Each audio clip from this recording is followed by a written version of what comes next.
Today, we're diving into a really fascinating idea. What if our cities could actually anticipate traffic instead of just reacting to it all the time? It's a completely new way of thinking about the streets we drive on every single day. So let's get into it. Our journey starts with this line. It's pretty powerful, right? It sets the stage for thinking about our cities not just as concrete and steel, but as living things. Systems that hold a memory of all our movements, our delays, and our daily routines. So before we can really appreciate the new solution, we first have to understand the old problem. And the core issue really is that our cities are just constantly playing catch-up. I mean, think about it for a second. When does a road actually get widened? Usually, it's after years of soul-crushing congestion. When are traffic lights retimed? After gridlock has already become the new normal. The source material puts it perfectly. In most cities, intelligence arrives late, after failure has announced itself loudly enough to be impossible to ignore. We're always stuck in this reactive cycle. And this slide, this really gets to the heart of a fundamental misunderstanding. For decades, we've kind of treated cities like these predictable machines, but they're not. They are complex, living, breathing systems, where one little fender bender in a corner of the city can send these ripples of delay across the entire network. So, this brings us to a really crucial shift in thinking. It's a pivot away from just patching today's problems and toward a much deeper, way more ambitious question. And there it is. This is the central question. What if we could stop chasing traffic and instead build cities that are actually prepared for what's coming? You know, a city that anticipates growth, that anticipates incidents and change, instead of just being completely overwhelmed by it all the time. Okay, so how is that even possible? I mean, this isn't science fiction. It's about combining two really powerful types of computation that let us reason about traffic across time itself. It's a brilliant 1-2 punch. First, you've got artificial intelligence.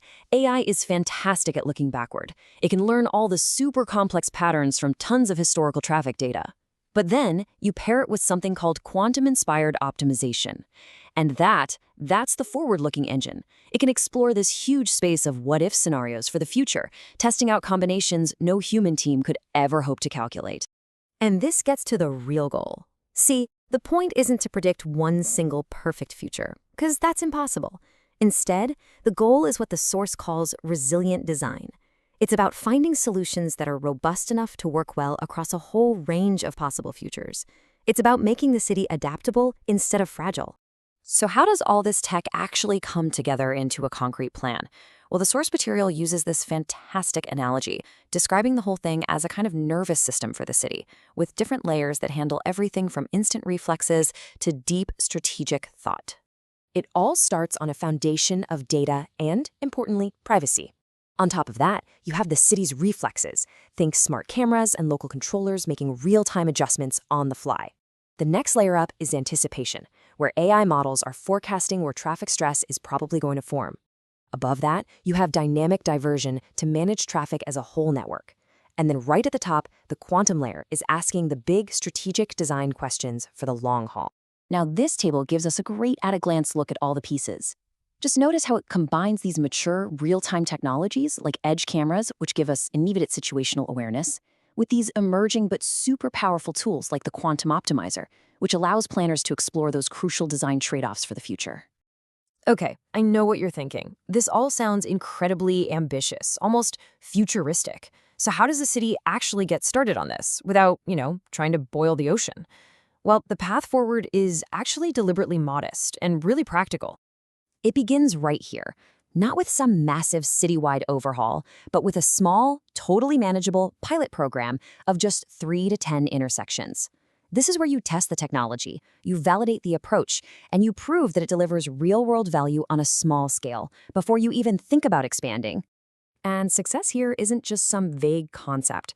No, it would be measured with clear, tangible outcomes, real, quantifiable improvements in average delay, more predictable travel times, reduced vehicle emissions, and maybe most importantly, faster response times for emergency vehicles.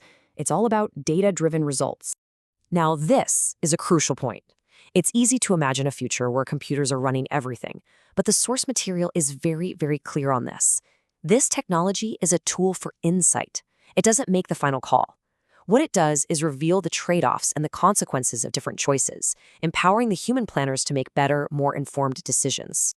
All right, let's pull back now and look at the bigger philosophy here as we wrap up, because this is about more than just technology or optimizing traffic.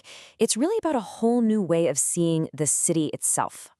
The ultimate goal is a fundamental shift away from building this rigid, brittle infrastructure that just cracks under pressure, and moving toward designing adaptable, flexible cities. Cities that can actually absorb the pressures of growth and change gracefully, instead of constantly breaking down.